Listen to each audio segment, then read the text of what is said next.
لله العزيز الغفار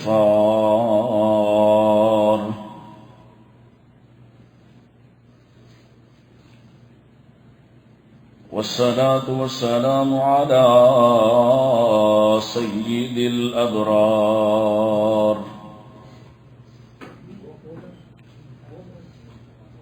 وعلى آله الأخيار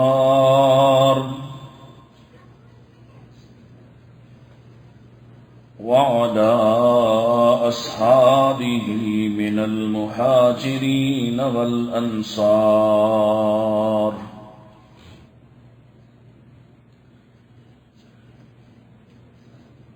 اللهم صل على محمد وعلى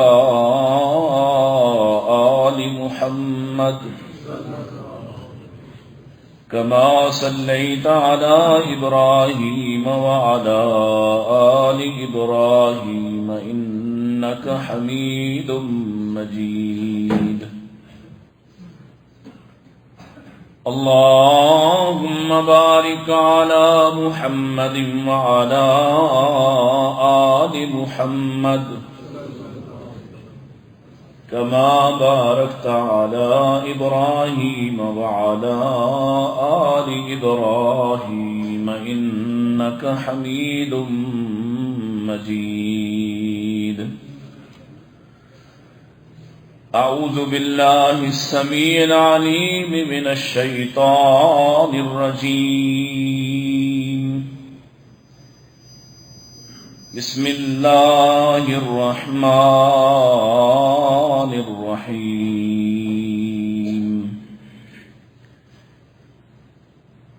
وَلَقَدْ خَلَقْنَاكُمْ ثُمَّ صَوَّرْنَاكُمْ ثُمَّ قُلْنَا لِلْمَلَائِكَةِ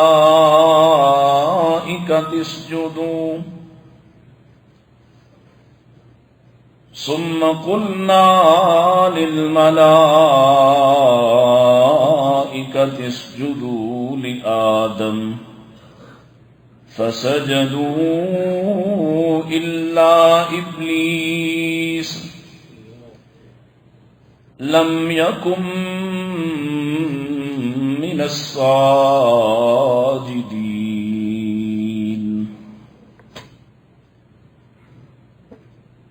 إن أحسن الحديث كتاب الله وخير الهدي هدي محمد صلى الله عليه وسلم وشر الأمور محدثاتها كل محدثة بدعة وكل بدعة ضلالة وكل ضلالة في النار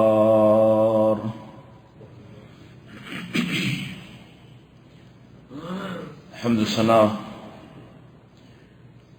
تعریفات تسبیحات تحلیلات و تکبیرات اللہ سبحانہ و تعالی کے لیے جس کے بے شمار انگنت لا تعداد احسانات ہیں، جو سراپا احسان ہے، حقیقی محسن ہے، جس نے ہم پر احسان فرمایا، ہمیں عدم سے وجود میں لایا اور اپنی بہترین مخلوق میں پیدا فرمایا، اپنی مخلوق میں سے بہترین حصے میں پیدا فرمایا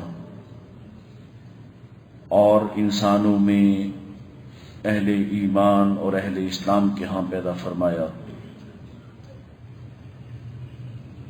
اس سے دعا اور درخواست کرتے ہیں ہمارا خاتمہ بھی ایمان اور اسلام پر کرے اور ہمیں اہل ایمان کے ساتھ ہی قیامت کے روز جمع فرما دے۔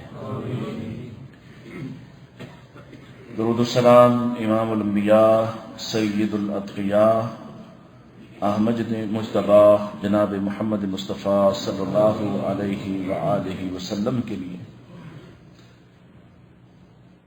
اللہ تعالیٰ نے ہم انسانوں پر بالخصوص بہت ہی فضل و کرم فرمایا ہے۔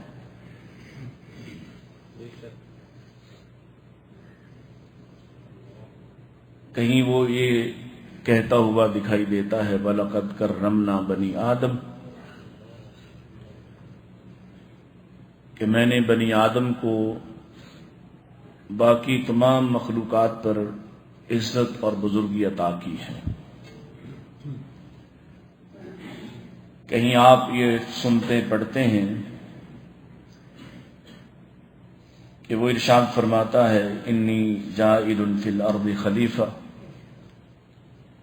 میں اسے اپنا نائب بنانے لگا ہوں زمین میں، میرے بعد یہ حکومت کرے گا۔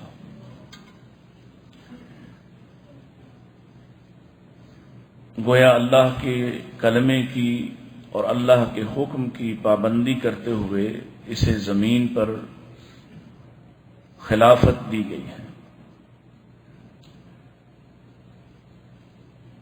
کہیں اس کی تخلیق کے حوالے سے آپ دیکھتے ہیں، سنتے ہیں اور آپ جان رہے ہیں، کائنات کا ذرہ ذرہ اس بات پر گواہ ہے، اس نے جس چیز کا ارادہ کیا اس کے لیے صرف حکم کیا، اس کے لیے صرف ایک کمانڈ دی ہے، ایک اشارہ فرمایا ہے، اذا اراد شیئا ان یقول له کن فیکون۔ اس نے چاہا درندے اتنی قسموں کے ہوں، بن گئے، اس نے چاہا پرندے اتنی قسموں کے ہوں، بن گئے۔ اسے ایک ایک کے بارے میں سوچنا، غور و فکر کرنا، بنانا نہیں پڑا۔ اس نے آسمانوں کو پھیلایا، پھیل گئے، زمین کو بچھایا، بچھ گئی۔ اس نے ندی، نالے، پہاڑ کھڑے کیے، سب اپنی اپنی جگہ ترتیب سے موجود ہیں۔ ساری کائنات، کائنات کا ذرہ ذرہ، کائنات کی تمام تر مخلوق، جس کو ابھی تک انسان اپنی اس جدید ترین ترقی یافتہ دور میں بھی گن نہیں سکا، شمار نہیں کر سکا۔ صرف مچھلیوں کی اب تک لاکھوں قسمیں دریافت ہو چکی ہیں، لاکھوں، اور پرندے آپ کے سامنے ہیں جو ہر خطے میں ہر رنگ اور کیفیت کے ساتھ مختلف موجود ہیں۔ ابھی تک ان کا بھی احاطہ ممکن نہیں ہو سکا۔ حشرات کیسے کیسے ہیں، کچھ آپ کے سامنے ہیں، اور جانے کتنے آپ سے ابھی اوجھل ہیں، کتنے زیر زمین ہیں۔ اسی طرح جس جہان کو بھی دیکھیے، جس کو بھی پرکھیے، ایک عجوبہ ہے، اور وہ اس سب کے بارے میں کہتا ہے اذا اراد شیئا ان یقول له کن فیکون۔ اس نے جو چاہا، جس کی طرف اشارہ کیا، ویسا ہی بن گیا اور آج تک موجود ہے۔ لیکن آپ کی میری باری آتی ہے تو وہ یہ ارشاد فرماتا ہے والتین والزیتون والطور سینین وَهَٰذَا الْبَلَدِ الْأَمِينِ لَقَدْ خَلَقْنَا الْإِنسَانَ فِي أَحْسَنِ تَقْوِيمٍ۔ یہاں حکم نہیں دیا کہ انسانوں کی فصل اگاتی، نسل در نسل ایسے ہی جیسے آج موجود ہیں ایسے ہی بنائے جا سکتے تھے۔ اس کے لیے یہ کام انتہائی آسان، جتنے رنگوں کے، جتنی نسلوں کے، جتنی زبانوں کے انسان بنانا چاہتا، ایک لمحہ لگتا، بن جاتے، لیکن ایسا نہیں ہوا۔ وہ اعلان فرما رہا ہے خلقت بیدی، میں نے اسے اپنے ہاتھ سے بنایا ہے۔ یہ خاصیت، یہ فضیلت، یہ افضلیت، یہ کرامت خاص کر کے تمہیں عطا فرمائی، اور باقی کسی میں روح ڈالتے ہوئے، کسی میں جان ڈالتے ہوئے، یہ نہیں کہا میں نے پرندوں میں جان ڈالی، لیکن تمہارے لیے کہا فنفخت فیہ من روحی، اس میں نے اپنے حکم کو، امر کو ڈالا ہے۔ تمہارا معاملہ مختلف تھا، تمہیں بنایا خاص ماحول میں ہے، خاص مٹی میں ہے، خاص اعلان کے ساتھ ہے، اور پھر تمہارا معاملہ اس قدر خاص ہے کہ تم سے کچھ کوتاہیاں ہوتی ہیں تو اس کے لیے بھی خاص پیمانے مقرر کر دیے اور تمہاری منزل بھی متعین کر دی. یہ سب کچھ تمہارے لیے الگ تھا. اللہ تعالیٰ نے چوپایوں کے لیے کوئی نبی نہیں بھیجا، درندوں کے لیے کوئی رسول نہیں بھیجا کہ درندے اپنی منزل چھوڑ دیتے. وہ اللہ کی بنائی ہوئی مخلوق کے ساتھ اس توازن سے نہ رہتے جس توازن پہ اللہ نے ان کو بنایا. سانپ شہروں میں دوڑتے پھرتے اگر اللہ نے اس کو کنٹرول نہ کیا ہو. کائنات میں کتنی ایسی چیزیں ہیں، بے شمار مثالیں ہیں. اس نے حلال کو پھیلایا، حرام کو ایک مخصوص مدت اور ایک مخصوص تعین اور اعتدال اور توازن پر رکھا ہے. اس نے تمہیں پنپنے کا موقع دیا ہے. سب کے ساتھ مختلف سلوک ہے. کسی کے لیے رسول اور نبی نہیں بھیجا کہ یہ فلاں مخلوق سیدھی تب رہے گی جب ان کی طرف کوئی پیغام رساں رہے گا. تمہارا معاملہ مختلف ہے. تمہارے لیے تمہارا باپ زمین پہ آ رہا ہے اور ساتھ ہی فرمایا فَإِمَّا يَأْتِيَنَّكُم مِّنِّي هُدًى. اے آدم تم جا رہے ہو، تمہاری اولاد بھی تمہارے ساتھ جا رہی، لیکن ہدایت میری طرف سے آئے گی اور اس ہدایت کی تابعداری کرنے والے، اتباع کرنے والے ہر قسم کے خوف اور غم سے محفوظ رہیں گے. وہاں سے لے کے آدم علیہ السلام سے لے کے اللہ تعالیٰ نے فرمایا نا قرآن مجید میں اوحینا الی نوح، ہم نے نوح کی طرف وحی کیا. وحی سے پیغام شروع ہوا نوح علیہ السلام سے، اور جناب محمد رسول اللہ صلی اللہ علیہ وآلہ وسلم تک یہ پیغام آتا رہا اور انسانوں کو سیدھی راہ پر کھڑا کرتا رہا، مسلسل ان کا قبلہ درست کرتا رہا. یہ انسان کے ساتھ اللہ کا خاص سلوک ہے. اب یہ اگر اس کی مرضی کا رہے تو پھر تو ان قسموں کے مطابق اس کا مقام بھی ہے. وہ جو قسمیں اس نے اٹھائی ہیں وہ 3 انجیر کی قسم ہے، وہ زیتون کی قسم ہے، وہ طور سینین طور سینا کی قسم ہے، وَهَٰذَا الْبَلَدِ الْأَمِينِ اس شہر امین مکہ کی قسم ہے. لقد مجھے میری ذات کی قسم ہے، خلقنا الانسان فی احسن تقویم، یہ احسن ترین تقویم پر بنایا گیا ہے، اس جیسا کوئی دوسرا نہیں ہے. اب یہ اتنی ساری قسموں کے بعد جس کی بناوٹ کا، جس کے کرامت، بزرگی، افضلیت اور فضیلت کا اظہار فرمایا جا رہا ہے، اگر یہ اس معیار پر قائم رہے تو پھر مسلسل اس کا ذکر اسی طرح سے کیا جاتا ہے جس کی گواہ اللہ کی کتاب اور پیارے رسول علیہ الصلوۃ والسلام کا فرامین، آپ کے فرامین اس کے گواہ ہیں. اور اگر یہ اس مقام سے گرتا ہے تو پہلے تو وہ سوال کرتا ہے یا ایھا الانسان ما غرک بربک الکریم، کون سی ایسی بات ہے، کون سا سبب ہے جس وجہ سے تم اپنے اس عزت والے، بنانے والے خالق کائنات کو فراموش کر کے کسی اور طرف متوجہ ہوتے ہو. اس کو کیسے فراموش کرتے ہو؟ کون ہے وہ؟ الذی خلق، جس نے تجھے بنایا ہے. الذی تمہیں بنایا اس نے، تم اپنی بناوٹ پر ہی غور کرتے.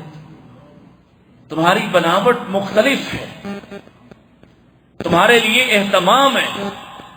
کائنات کی کسی مخلوق کے لیے، کسی ایک مخلوق کے لیے لباس، اور تمہارے لیے کسی کے لیے مخصوص علاقے، مخصوص طریقہ کار، ذرائع رزق ایسے نہیں ہیں جیسے تمہارے لیے ہیں. ایک ایک بات دیکھتے جائیے، پرکھتے جائیے، آپ کو آپ کا رب دکھائی دے گا کہ اس نے آپ کے لیے خاص مخصوص اہتمام کیا ہے. ایسا اہتمام کسی دوسری مخلوق کے لیے نہیں ہے، حتیٰ کہ فرشتوں کے لیے بھی نہیں ہے، جنوں کے لیے بھی آپ کے لیے خصوصی اہتمام ہے، خصوصی انتظام ہے کہ آپ اس کی محبوب ترین مخلوق تھے، اور اب آپ اپنے رویے سے، اپنے کرتوت سے، اپنے اعمال سے ثم رددناہ اسفل سافلین اپنے آپ کو وہاں گرا لیتے ہو۔ اس نے تمہیں آسمانی عزت پہ بٹھایا اور تم ذلت کی کار اور گہرائیوں میں اپنے آپ کو گراتے ہو۔ کہاں وہ عزت اور احترام کہ اللہ تمہارے بنائے جانے پر بھی قسمیں اٹھا رہا ہے، اور اگر تم سیدھے نہ رہے، جن کی طرف پیغام آیا، وحی آئی، جن کی طرف ہدایت بھیجی، جن کا اتنا خیال کیا، تو پھر عذاب بھی تمہیں ہی ہوگا۔ یہ جانوروں کو ہونا، پرندوں کو، درندوں کو، درندے یہاں چیر پھاٹ کرتے ہیں، انہیں عذاب سے گزرنا پڑے گا۔ سانپ یہاں ڈستے ہیں، انہیں کسی عذاب سے گزرنا پڑے گا۔ کسی مخلوق کو مسوائے تمہارے اور جنوں کے کسی کو عذاب بھی نہیں ملے گا۔ عذاب تمہیں ہے کیونکہ تمہارے ساتھ خاص معاملہ تھا، تمہارے ساتھ تمہارا احتساب بھی اتنا ہی کڑا ہے جتنا تمہاری فضیلت، افضلیت اور بزرگی تھی۔ اب فیصلہ تم کر لو کہ تم نے کون سے طبقے میں کھڑا ہونا ہے۔ اسلاف کہا کرتے تھے ایک دوسرے کو نصیحت کرتے ہوئے کہ اپنے بارے فیصلہ کیا کرو۔ اللہ کی کتاب میں 2 طبقات کا ذکر ہے اور ان کے ٹھکانوں کا ذکر ہے۔ ان الابرار لفی نعیم، کہ جو نیکوکار ہوں گے وہ نعمتوں میں ہوں گے، وَإِنَّ الْفُجَّارَ لَفِي جَحِيمٍ، اور فاجر، گناہگار، نافرمان، سرکش یہ کھولتے ہوئے جہنم میں ہوں گے۔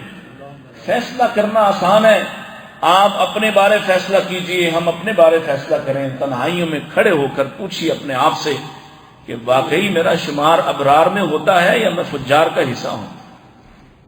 اگر ابرار میں ہوتا ہے تو خوشی اور مسرت کی بات ہے، پھر اس پر استقامت، اس پر دوام چاہیے۔ اور اگر فجار میں ہوتا ہے، اور بعض بزرگ تو کہہ گئے، ائمہ محدثین، مفکرین، کہ آپ کو اپنی مجلس سے ہی اندازہ ہو جاتا ہے کہ آپ کا شمار اور ٹھکانہ کن لوگوں میں ہوتا ہے۔ آپ کے دوستوں سے ہی پتہ چل جاتا ہے، آپ کی پسند ناپسند سے ہی پتہ چل جاتا ہے، آپ کے مشاغل سے ہی پتہ چل جاتا ہے کہ آپ کن لوگوں کے ساتھی ہیں۔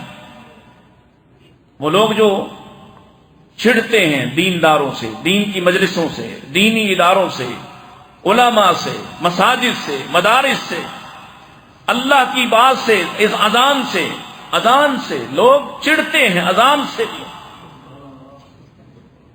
مسجد کے قریب مکان نہیں لیتے، پوچھ کر لیتے ہیں مکان یہاں قریب مسجد تو نہیں ہے۔ اللہ اکبر کبیرہ۔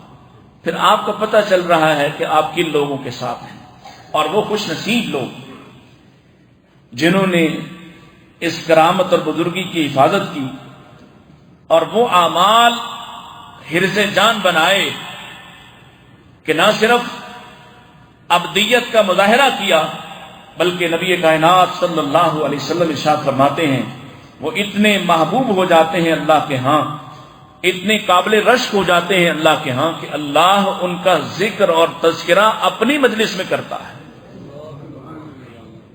میں یہاں کسی کا ذکر کر دوں، کسی کی نیکی کا ذکر کر دوں، کسی کے اچھائی کا ذکر کر دوں، کسی کے خرچ کرنے کا ذکر کر دوں، اس آدمی کی شان مجھ سے بڑا، اس سے بڑا، اس سے بڑا، دنیا میں کسی کا تذکرہ پاکستان نیشنل چینلز پہ ہونے لگ جائے، وہ بڑا فخر محسوس کرے گا۔ اللہ کی قسم ہے، اللہ تو اعلان بھی کسی چھوٹی مخلوق میں نہیں کرتا، کسی محدود طبقے میں نہیں کرتا۔ اللہ کے نبی علیہ السلام تو فرماتے ہیں اللہ تو جب کسی سے محبت کرتا ہے تو آسمان والوں کو خبر دیتا ہے کہ میں فلاں سے محبت کرتا ہوں، اور ساتھ حکم بھی دیتا ہے کہ تم بھی اس سے محبت کرو۔ اور آسمان والے زمین پہ پھیل جاتے ہیں اور وہ بتاتے پھرتے ہیں وہ بھی کانوں میں سرگوشیاں پہنچا دیتے ہیں، وہ بھی زمین پہ اعلان کر دیتے ہیں اللہ کا محبوب فلاں ہے، اس کی طرف کائنات کے سارے لوگوں کا رخ ہو جاتا ہے، لوگ اس سے نہ جان کر بھی محبت کرنے لگ جاتے ہیں، اس کے بارے میں صرف پتہ چلنے پر بھی محبت کرنے لگ جاتے ہیں۔ اللہ اکبر۔ تو اگر اللہ کی مجلس میں کسی کا ذکر ہوتا ہو وہ کتنا قابل رشک ہوگا، کیا خیال ہے؟ کہیے ذرا، ایک قاری صاحب نے یاد کروائی نا دعا، آپ بھی کہیے ذرا، اللہم اجعلنا منہم، اللہ ہمیں ان میں سے کر دے جن کا ذکر تیری مجلس میں ہوتا ہے، تیرے فرشتوں کے سامنے ہوتا ہے، اور تو جن پر فخر کرتا ہے اور اپنے فرشتوں سے کہتا ہے دیکھو ذرا میرے بندوں کو، دیکھو میرے بندوں کو۔ آئیے پہلا طبقہ، نبی کریم علیہ السلام ارشاد فرماتے ہیں، عقبہ بن عامر کی روایت ہے، اور وہ فرماتے ہوئے پہلے حدیث کو بیان کرنے سے پہلے کہتے ہیں میں نبی علیہ السلام کی طرف کوئی جھوٹی بات منسوب نہیں کر سکتا، کیونکہ میں نے نبی پاک سے سن رکھا ہے من کذب علی متعمدا فلیتبوأ مقعدہ من النار، جو میری طرف جھوٹی بات منسوب کرے اس کا ٹھکانہ جہنم ہو۔ اس احتیاط کے بعد بات بیان کرتے ہیں اور فرماتے ہیں اللہ کے نبی اسلام کو فرماتے ہوئے سنا ہے کہ میری امت کے وہ دو لوگ، دو آدمی، جن میں سے ایک سوئے تو دو تھے لیکن ذکر ایک کا ہونے لگا ہے۔ جو ایک ہے رات کو اٹھتا ہے اور بیدار ہو کر وضو کرتا ہے، اس پر کچھ گریں لگی ہوتی ہیں، چنانچہ وہ وضو کرتا ہے، جب ہاتھ دھوتا ہے گرہ کھلتی ہے، چہرہ دھوتا ہے گرہ کھلتی ہے، مسح کرتا ہے گرہ کھلتی ہے، پاؤں دھوتا ہے گرہ کھلتی ہے، اور اللہ ان لوگوں سے فرماتا جو نظر نہیں آتے، کون؟ فرشتے۔ اللہ ان لوگوں سے فرماتا ہے جو نظر نہیں آتے، فرشتوں سے، کہ میرے اس بندے کو دیکھو جس نے اپنے نفس کے ساتھ مقابلہ کیا، میرا یہ بندہ مجھ سے جو بھی مانگے گا میں اسے عطا کر دوں گا۔ کب ملتا ہے؟ رات۔ کب ملتا ہے؟ اور ذکر کہاں ہو رہا ہے؟ عرش پر، خالق کائنات کا جہاں عرش ہے، وہ جو انتہائی مکرم فرشتے ہیں، اتنے طاقتور، اتنے قریب، مقرب، ملائے اعلیٰ، جو اللہ کو سنتے ہیں، اللہ ان کے سامنے یہ ارشاد فرماتا ہے، اور وہاں سے خبر آئی محمد رسول اللہ پہ کہ رات کو اٹھنے والا جب بیدار ہو کر کیا کرتا ہے؟ فون نہیں پکڑتا، کیا کرتا ہے؟ فلم نہیں دیکھتا، رات کو اٹھ کر گانے نہیں سنتا، رات کو اٹھ کر کسی اور طرف متوجہ نہیں ہو جاتا، کسی ایسی بدصورت، ایسی کینہ پرور کی طرف متوجہ نہیں ہوتا جو اس کا ایمان ہی چٹ کر جائے، بلکہ رات کو اٹھتا ہے، اٹھتے ہی وضو کے لیے چلا جاتا ہے، وضو کرتا ہے، اور جیسے جیسے اپنے اعضاء کو دھوتا جاتا ہے اللہ اس کی گریں کھولتا جاتا ہے، وہ گریں جو شیطان نے باندھ رکھی ہوتی ہیں۔ اور پھر اتنا بڑا اعلان کہ جو مانگے گا، نہیں سمجھے اسی لیے وہ باری سبحان اللہ نہیں ہے۔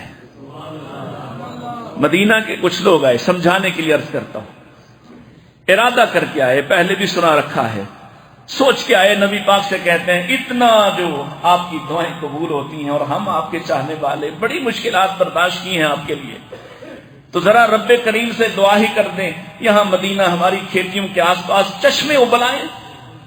اللہ کے لیے مشکل جانتے تھے، اور یہ بھی جانتے ہیں کہ اگر مدینے والا اللہ سے درخواست کر دے تو کوئی مشکل نہیں، ہو جائے گا۔ آئے دنیا مانگنے کے لیے، اور اللہ کے رسول علیہ الصلوۃ والسلام کی مجلس میں پہنچے تو آپ نے ان کے چہروں پر ان کی حاجتوں کو پڑھ لیا، اور آپ نے پوچھا کہو کیا کہتے ہو؟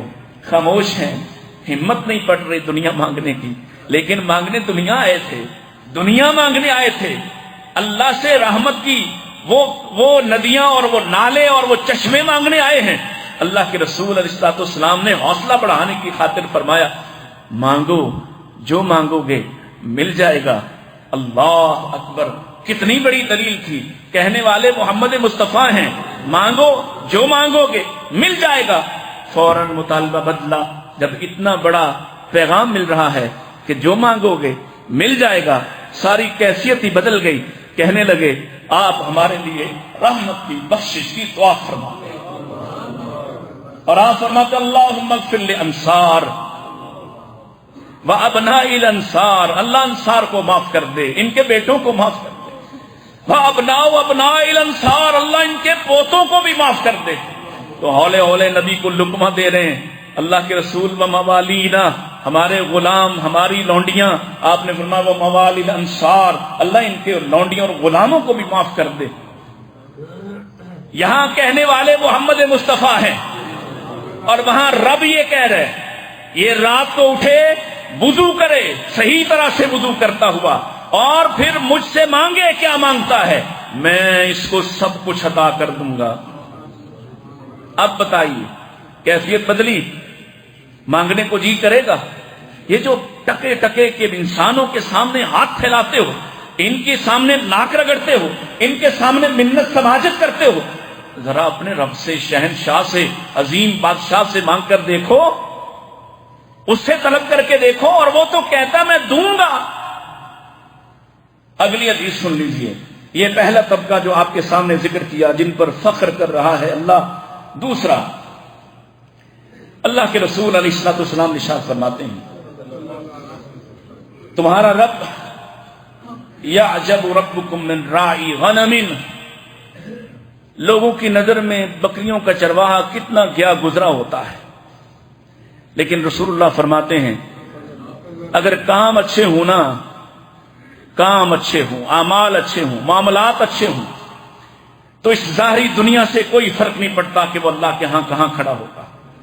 ارب پتیوں کے لیے وعدہ نہیں ہے، نہ غریبوں کے لیے وعدہ ہے. وعدہ ان کے لیے ہے جن کے کردار، معاملات، اعمال درست راستے پر ہوتے ہیں.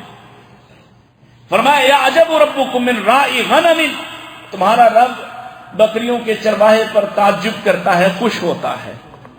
کون سا چرواہا؟ اللہ کے رسول اسلام فرماتے ہیں کہ وہ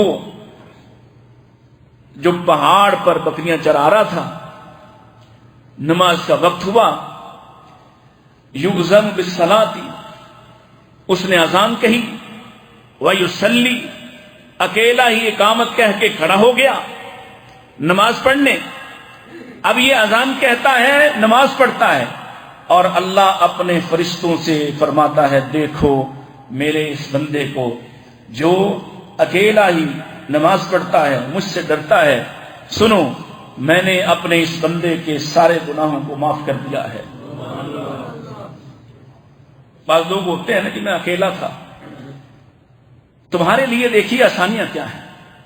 جہاں وقت مل جائے، جہاں موقع مل جائے، اکیلے بھی ہو تو کیا کہے.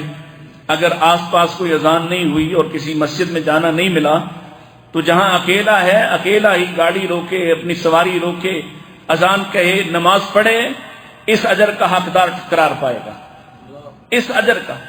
اکیلا ہے، کوئی ساتھی نہیں ہے، اور اگر ساتھی ساتھ ہو پھر بھی اذان کہے، نماز ادا کرے، اور دیکھیے اللہ کیا میں نے اپنے اس بندے کے سارے گناہوں کو معاف کر دیا، اور فرشتوں کو گواہ بنا کر کہہ رہا ہے کہ میں اسے ضرور جنت میں داخل کروں گا.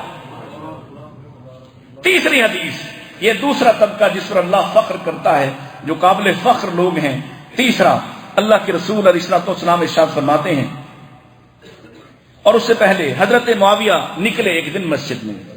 خرج معاویہ علی حلقۃ فی المسجد، اور دیکھا کہ وہ بیٹھ کے ذکر اذکار کر رہے ہیں. تو حضرت معاویہ رضی اللہ تعالیٰ نے ان سے پوچھا تم یہاں کیوں بیٹھے ہو؟ تو کہنے لگے قالوا جلسنا نذکر اللہ، ہم اس لیے بیٹھے ہیں کہ اللہ کا ذکر کریں.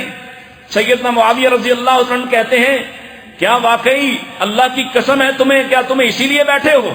وہ کہتے ہیں واللہ ہم اسی لیے بیٹھے ہیں. سیدنا معاویہ کہتے ہیں پریشان نہ ہونا، میں نے تم پر کوئی تہمت لگانے کے لیے قسم نہیں اٹھوائی، میں نے تو اللہ کے رسول کی اتباع میں تم سے قسم اٹھوائی ہے کہ ہم بھی یوں ہی بیٹھے تھے مسجد نبوی میں، اور اللہ کے نبی علیہ الصلوۃ والسلام تشریف لائے تھے، اور آپ نے پوچھا تھا ہم سے تم یہاں کیوں بیٹھے ہو؟ ہم نے کہا تھا اللہ کی قسم ہے اللہ کے رسول ہم اس لیے بیٹھے ہیں کہ ہم اللہ کا ذکر کریں. اللہ کے رسول نے کہا قسم سے تم ایسے ہی بیٹھے ہو؟ ہم نے قسم اٹھائی اللہ کے رسول ہم قسم اٹھاتے ہیں اللہ کی، ہم اسی لیے بیٹھے ہیں۔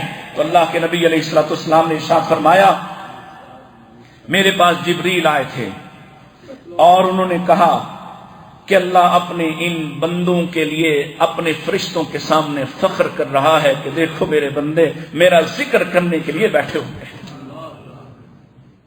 یعنی مسجدوں میں بیٹھنے کا سبب کیا ہے؟ اللہ کا ذکر، اللہ کا ذکر کرنے والے، اللہ کا ذکر۔ اور ایک اور حدیث ہے، رات کا وقت ہو، رات میں سویا ہو، اس کے راوی سیدنا انس رضی اللہ تعالیٰ عنہ، وہ فرماتے ہیں کہ جب بندہ اپنے پہلو پر لیٹ جاتا ہے اور پہلو میں دائیں بائیں پلٹتا ہے، جاگ جاتا ہے، بیدار ہو جاتا ہے اور اس کی زبان پہ جاری ہوتا ہے اشہد اللہ الہ الا اللہ وحدہ لا شریک لہ لہ الملک ولہ الحمد یحیی و یمیت وہو حی لا یموت بیدہ الخیر وہو علی کل شیء قدیر، یہ اس کی زبان پہ جاری ہوتا ہے پہلو بدلتے ہوئے، تو اللہ اپنے فرشتوں سے کہتا ہے میرے اس بندے کی طرف دیکھو جو اس وقت بھی مجھے نہیں بھولا۔ اب یہ کون کہتا ہے بھلا؟ یہ یاد کر کے نہیں کہا جاتا، میں آپ کو بتا دوں تجربے کی بات ہے، یہ وہ کہے گا جو مسلسل دل میں بھی کہتا ہے، جو مسلسل اللہ کا ذکر کرتا ہے۔ کیوں؟ اگر دن میں ہائے بائے کرتا ہے نا تو رات پہلو بدلتے ہوئے بھی ہائے نکلتی ہے، اگر دن میں اللہ اکبر کہتا ہے نا رات پہلو بدلتے ہوئے بھی اللہ اکبر نکلتا ہے، اگر دن میں الحمدللہ کہنے والا ہے تو رات کو بھی سوئے ہوئے بھی الحمدللہ نکلتا ہے۔ یہ ترتیب کی بات ہے، لیکن حدیث یہی ہے کہ اگر جاگ کر بیدار ہو کر خیال سے کہے یا بے خیال کہے تو اللہ اپنے فرشتوں کے سامنے فخر کرتا ہے کہ دیکھو یہ مجھے اس وقت بھی نہیں بھولا، اور ساتھ فرماتا ہے میں تمہیں گواہ بنا کر کہتا ہوں میں نے اس پر رحمت کی، میں نے اس پر رحمت، اور میں نے اس کے سارے گناہوں کو معاف کر دیا۔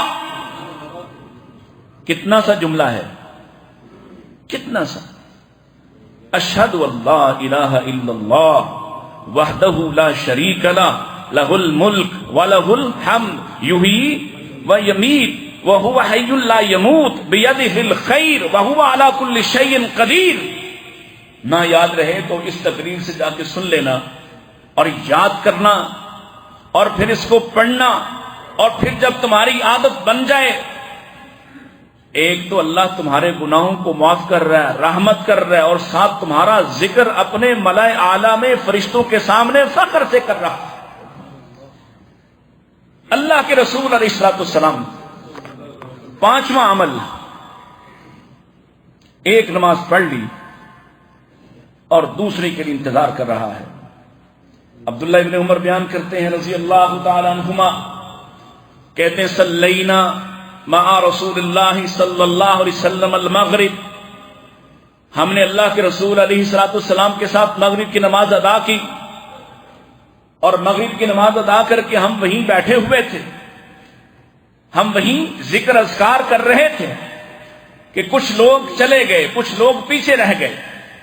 اتنے میں اللہ کے رسول علیہ الصلوۃ والسلام اپنے گھر سے برآمد ہوئے اور آپ کا سانس پھولا ہوا تھا، آپ تیزی سے آ رہے تھے، اتنی تیزی سے کہ آپ کے گھٹنے کھلے ہوئے تھے، یعنی جب آدمی تیز چلتا ہے تو اس کے گھٹنے کھل جاتے ہیں، آپ کے گھٹنے کھلے ہوئے تھے، اور آپ قریب آئے اور فرمایا خوش ہو جاؤ، یہ تمہارا رب ہے جس نے آسمان کا آج ایک دروازہ کھولا ہے اور اس میں سے ایک فرشتے کو بھیجا ہے، اور تمہارا ذکر اپنے فرشتوں کے سامنے فخر سے فرما رہا ہے، اور ساتھ یہ کہہ رہا ہے دیکھو میرے ان بندوں کو جنہوں نے ایک فرض ادا کر لیا اور دوسرے کا انتظار کر رہے ہیں۔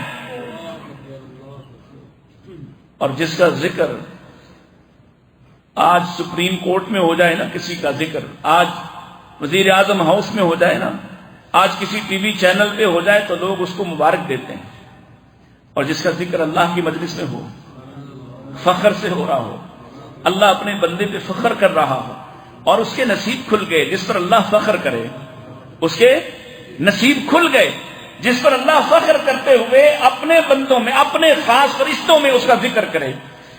چھٹی حدیث، نبی کریم علیہ الصلوۃ والسلام آپ سے مروی ہے، سیدنا ابو ہریرہ روایت کرتے ہیں کہ وہ لوگ جو عصر کے بڑے پابند ہوتے ہیں، فجر کے بڑے پابند ہوتے ہیں، ان کا ذکر بھی اللہ کی مجلس میں ہوتا ہے۔ کیسے؟ یہ دو اوقات ہیں جن میں فرشتوں کی ڈیوٹی تبدیل ہوتی ہے، اور اللہ جانے والوں سے جو واپس جاتے ہیں ڈائری لے کر، ان سے پوچھتا ہے بتاؤ میرے بندوں کو کس حالت میں چھوڑا ہے؟ وہ کہتے ہیں گئے تھے تو فجر پڑھ رہے تھے، آئے ہیں تو عصر پڑھ رہے تھے۔ کیا شاندار ذکر ہے! گئے تھے تو فجر پڑھ رہے تھے، آئے تھے تو عصر پڑھ رہے ہیں، یا یوں کہیں گے کہ گئے تھے تو جو عصر پڑھ رہے تھے، آئے ہیں تو فجر پڑھ رہے تھے۔ اللہ اکبر! اللہ کے نبی علیہ السلام فرماتے ہیں ان کا ذکر بھی اللہ کی مجلس میں بڑے ہی فخر سے کیا جا رہا ہوتا ہے۔ 7ویں حدیث، نبی کریم علیہ السلام نے میدان عرفات کے حوالے سے ارشاد فرمایا کہ میدان عرفات جیسا کوئی دن نہیں، ایسا دن جتنے بندوں کو اللہ وہاں معاف کرتا ہے، جتنے بھی ہوں، اور سارے اگر سارے اس ٹھیک نیت والے ہوں تو سب کو معاف کر دیتا ہے، اس دن معاف کرتا ہے۔ اور کس طرح سے ان کا ذکر کرتا ہے، اللہ اپنے فرشتوں سے پوچھتا ہے، ان کے سامنے حج کرنے والوں پر فخر کرتا ہے اور ان سے کہتا ہے میرے بندے مجھ سے کیا چاہتے ہیں، اور ساتھ ہی اپنا اعلان بھی فرماتا ہے کہ یہ جو بھی چاہیں میں انہیں عطا کر دوں گا، یہ جو بھی چاہیں میں انہیں عطا کر دوں گا۔ 8ویں حدیث، اللہ کے رسول علیہ السلام نے ارشاد فرمایا ان اللہ تعالی لَيَعْجَبُ مِنَ الصَّلَاةِ فِي الْجَمِيعِ، یہ جو جماعت کے ساتھ نمازیں پڑھنے والے ہیں نا، ان پر اللہ فخر کرتا ہے، ان پر اللہ خوش ہوتا ہے۔ یہ جو جماعت کے ساتھ نمازیں پڑھتے ہیں، یہ جو جماعت کی فکر رکھتے ہیں، جماعت کے ساتھ رہتے ہیں۔ بھائی نماز تو بعد میں پڑھتے ہی ہونا، جو پڑھنے والے ہیں ان کی بات ہو رہی ہے، بعد میں بھی پڑھتے ہی ہو۔ جیسے لوگ جہاں جمعہ پڑھنے آتے ہیں، کہیں بھی جمعہ پڑھنے جاتے ہوں، اب جمعے کے دن یہ ارادہ تو ہوتا ہے گئے گزرے مسلمان کا بھی کہ میں نے جمعہ پڑھنا ہے۔ اب صحیح والا جمعہ کون سا ہوتا ہے بھلا؟ جمعہ کس کا ہوتا ہے؟ وہ جماعت میں تو سارے ہی شامل ہو گئے، یا تقریر میں تو سارے ہی شامل ہو گئے، یا زیادہ بڑی تعداد تقریر میں شامل ہو گئی۔ اصل جمعہ کس کا ہے؟ اصل فائدہ کس کو ہوگا؟ وہ جو امام کے قریب ہو کے بیٹھتا ہے، امام سے پہلے آ کے بیٹھ جاتا ہے، امام سے بولیے تو صحیح، نہ گھبرائیں، میں تو قرآن حدیث ہی سنا رہا ہوں۔ قرآن کہتا ہے اذا نودی للصلاۃ من یوم الجمعہ فاسعوا الی ذکر اللہ وذروا البیع۔ پوری زندگی میں اللہ نے کوئی لمحہ حتیٰ کہ حج کے دوران بھی حکم نہیں دیا کاروبار چھوڑنے کا۔ ایک حاجی حج کے لیے جائے کاروبار کر سکتا ہے،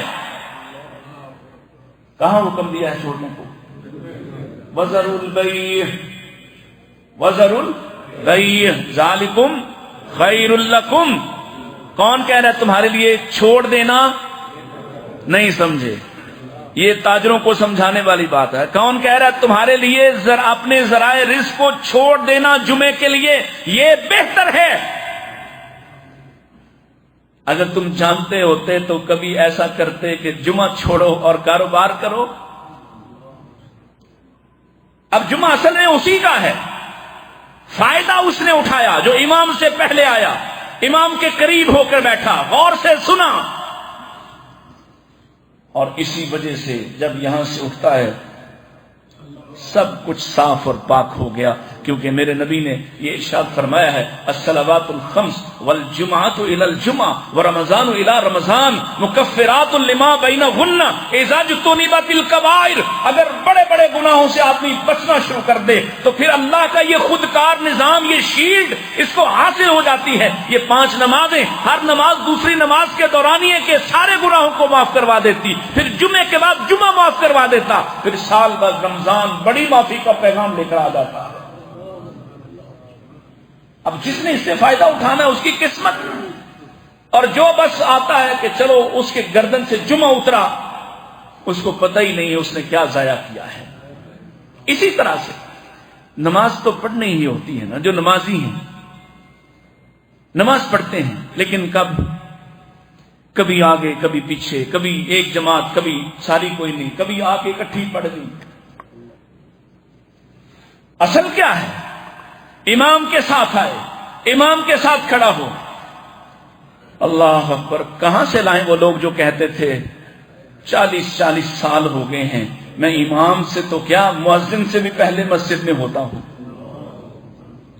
وہ بھی لوگ کاروبار کرتے تھے، ان کی بھی اولادیں تھیں، ان کے بھی مشاغل تھے، آپ سے مشکل تھے۔ آج تو بڑا آسان ہے۔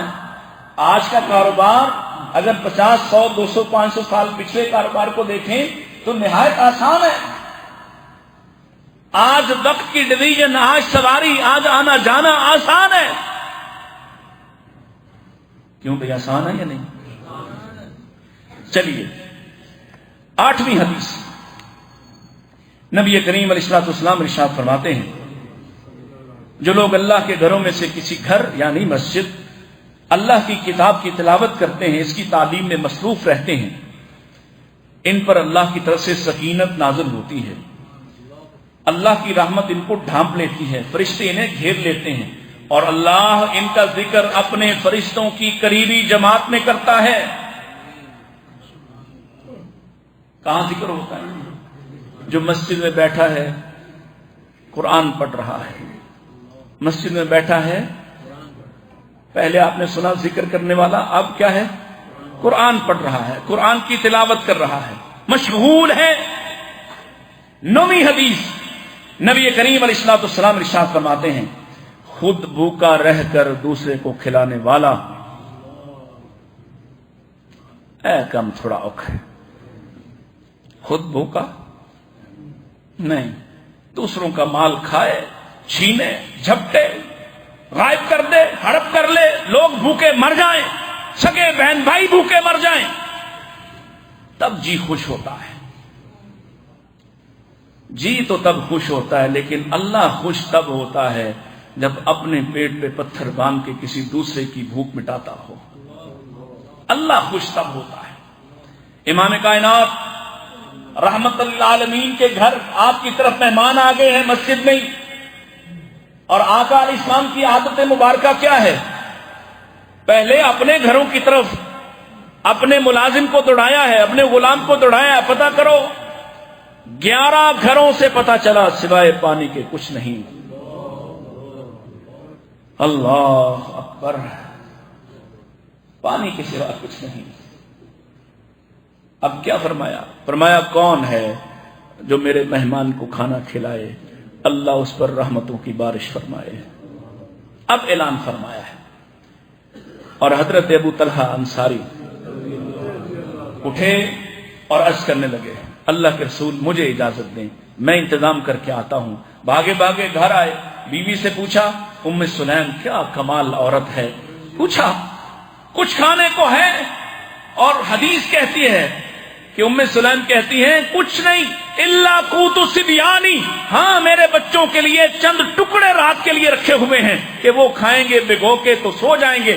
کہتے ہیں آج ایسے ہی سلا دو، مہمان آ گیا ہے، ٹکڑے جمع کر کے کھانا بنا کے سجا کے رکھو، میں مہمان کو لینے چلا ہوں۔ یہ نہیں کہا میرے گھر میں تو اچھا کھانا نہیں ہے، بہت عالی شان کھانا نہیں، تو میں مہمان نوازی سے محروم ہو جاتا ہوں، جا کے عذر کر دیتا ہوں، حضرت ساڈے گھر بھی کچھ نہیں۔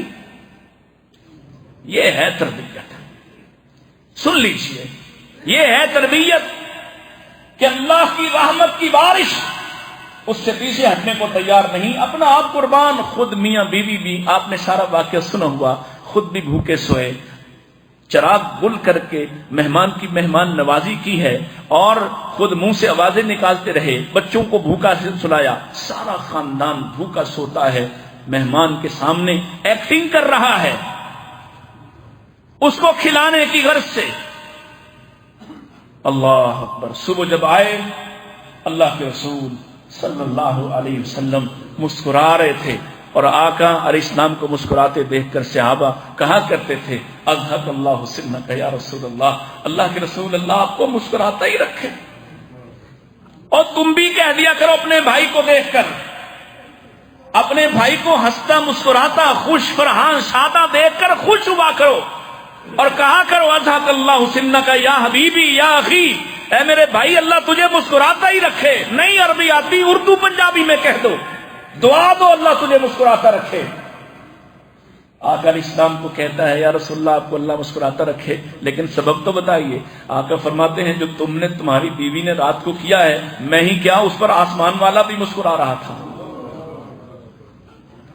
جو دوسروں کو کھلاتا ہے، دوسروں کا نہیں کھاتا، دوسروں کو کھلاتا ہے. وَيُطْعِمُونَ الطَّعَامَ عَلَىٰ حُبِّهِ مِسْكِينًا وَيَتِيمًا وَأَسِيرًا. اور کیوں کھلاتا ہے؟ قرآن کہتا ہے اس کا سبب، وجہ یہ اشتہار کے لیے نہیں، کسی پرچار کے لیے نہیں. انما نطعمکم لوجہ اللہ، اللہ کے لیے کھلاتا ہے. اللہ کے لیے کھلائے گا تو کیا ملے گا؟ اللہ مل جائے گا. سیدھی سی بات ہے، اللہ ہی مل جائے گا. اور کیا چاہتا ہے؟ لا نرید منکم، کوئی تھینکس، کوئی دعا. ہم کسی کو کھانا کھلاتے ہوئے ساتھ پابند کرتے ہیں، دعا کر لینا. اللہ کے بندے اس نے دعا کر دی، حق تمام ہوا، حق ختم ہوا. سیدہ عائشہ رضی اللہ تعالیٰ عنہا صدقہ کرتے ہوئے ساتھ اپنی لونڈیا غلام کو حکمن کہتی جو دعا وہ دیں گے آ کے مجھے بتانا. اماں جی کیا کرنا ہے آپ نے سن کر؟ کہتی جو دعا وہ دیں گے وہی دعا ہم لوٹا دیں گے، ہمارا اجر اللہ پہ چلا جائے گا. دوسروں کو کھلانا، اور یہ اتنا بڑا عمل ہے. اللہ کے نبی علیہ الصلوۃ والسلام نے ارشاد فرمایا نا، اور جس کا رزق تنگ پڑ جائے، تنگی آ جائے، مشکل آ جائے، مفلسی آ جائے، پریشانی آ جائے، مالی حالات کمزور پڑ جائیں، کیا کرے؟ کھانا کھلائے. کھانا کھلائے. کیا مطلب اس کا؟ قرض اٹھا کے کھلائے گا، مرغ مسلم کھلائے گا؟ نہیں، جو خود کھاتا ہے دوسروں کو کھلانا شروع کر دے. دیکھیے گا کھانا کھلانے سے ہی اللہ اس کے رزق میں ایسی برکتیں عطا کرے گا، اس کی تنگیوں کو دور کر دے گا. جو چاہتا ہے اس کی تنگیاں دور ہو جائیں وہ کھانا کھلانا شروع کر دے. اور آخری حدیث آج کی، قاتل اور مقتول دونوں جنت میں ہیں. اللہ اکبر. اور ان دونوں کو جنت میں بھیجنے والا رب ہے، اور وہ دونوں ایک دوسرے کو دیکھ کر خوش ہوتے ہیں.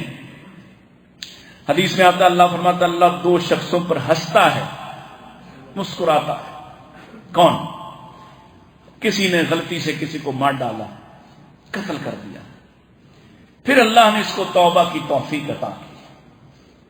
وہ مقتول تو اپنی معصومیت کی وجہ سے جنت میں چلا گیا، اور یہ قاتل جس سے غلطی ہوئی، جس سے کوتاہی ہوئی، جس سے جرم ہوا، اس نے اپنے رب کو راضی کیا، اور پھر راضی کرنے کے بعد یہ اللہ کے دین کے راستے میں نکلا، جہاد کیا، شہید ہو گیا. یہ دونوں جنت میں ہوں گے، اور اللہ ان دونوں کو دیکھ کے مسکرا رہا ہوگا.